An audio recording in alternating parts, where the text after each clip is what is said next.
नमस्कार दर्शक बंधु आपण समस्त को मो चैनल नॉलेज बुस्टर मनोज को स्वागत। आज भिडियो मो जिला एवं ब्लॉक स्तर में सुरही प्रतियोगितार किसी गुरुत्वपूर्ण क्विज प्रश्न पर आलोचना करी। भिडियो भल लगे यह लाइक शेयर एवं सब्सक्राइब करने को जमा भूलें एवं हाँ ऑल नोटिफिकेशन उपरे आपण क्लिक करेंगे जहाँफल मु अपलोड करुवा प्रत्येक भिडियो नोटिफिकेशन आपण सर्वप्रथम पाइपर। आसन जा आज प्रथम प्रश्न को। प्रश्न किए प्रथमे बाष्प चालित रेल इंजिन तैयारी करथिले?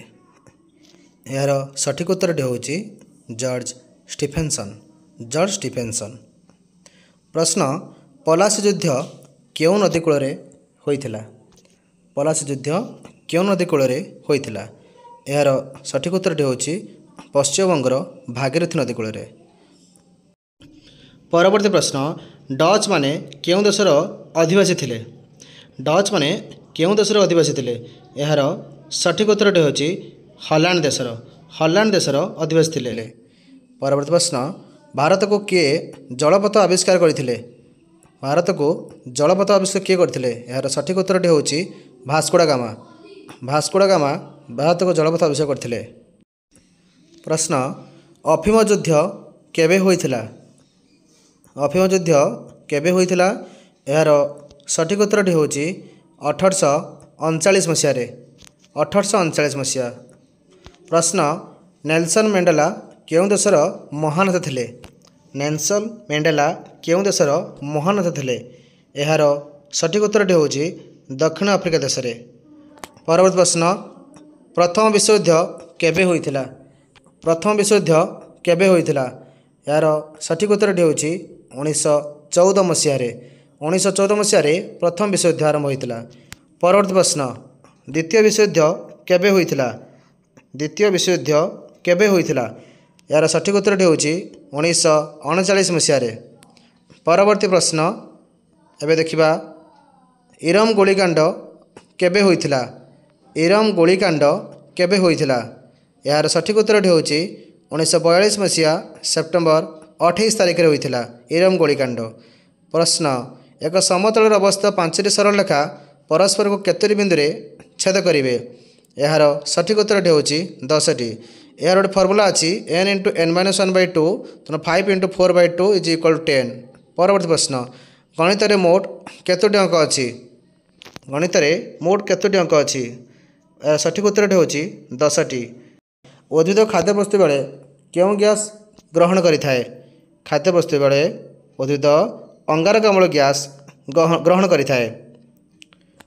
परवर्ती प्रश्न एकक क्षेत्रफल रे पड़ुथुवा बल को कौन कहा जाए?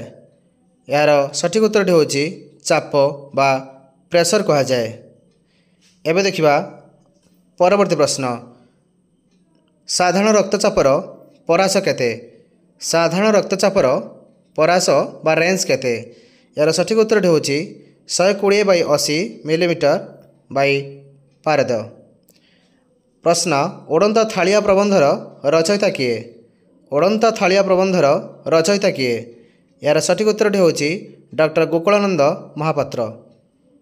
प्रश्न ननांक बस्तानी प्रबंधर लेखक किए? ननांक बस्तानी प्रबंधर लेखक किए? यार सठिक उत्तर होची गोपालचंद्र प्रहराज। गोपालचंद्र प्रहराज। प्रश्न मनुष्यर सर्वबृहत बहिस्रावी ग्रंथेर नाम कौन? मनुष्यर सर्वबृहत बहिस्रावी ग्रंथीर नाम कौन? यार सठिक उत्तर होची यकृत। यकृत होची बहिस्रावी ग्रंथि। प्रश्न पृथ्वी रे उपलब्ध पानीय जलर परिमाण केते? पृथ्वी रे उपलब्ध पानीय जलर परिमाण केते शतकड़ा? यार सठिक उत्तर होची 0.03 शतकड़ा। प्रश्न कुरकुरे पैकेट रे थिबा गैस र नाम कौन? कुरकुरे पैकेट रे थिबा गैस र नाम कौन? यार सठिक उत्तर होची नाइट्रोजन। नाइट्रोजन कुरकुरे पैकेट रे थिबा गैस र नाम। प्रश्न कपा चाष पई केउ मूर्तिका दरकार? कपा चाष पई केउ मूर्तिका दरकार? सठिक उत्तर होची कृष्ण कार्पास मूर्तिका बा एहाको मध्य कहंती कला माटी। प्रश्न पृथ्वीर बृहत मरुभूमिर नाम कौन? पृथ्वीर बृहत मरुभूमिर नाम कौन? यार सठिक उत्तर होची ସାହାରା ମରୁଭୂମି। ସାହାରା ମରୁଭୂମି ପୃଥିବୀର ବୃହତ ମରୁଭୂମିର ନାମ। ହିନ୍ଦୀ ରାମାୟଣ କିଏ ରଚନା କରିଥିଲେ? ହିନ୍ଦୀ ରାମାୟଣ କିଏ ରଚନା କରିଥିଲେ? ହିନ୍ଦୀ ରାମାୟଣ ତୁଳସୀ ଦାସ ରଚନା କରିଥିଲେ। ତୁଳସୀ ଦାସ ହିନ୍ଦୀ ରାମାୟଣ ରଚନା କରିଥିଲେ। ଧନ୍ୟବାଦ।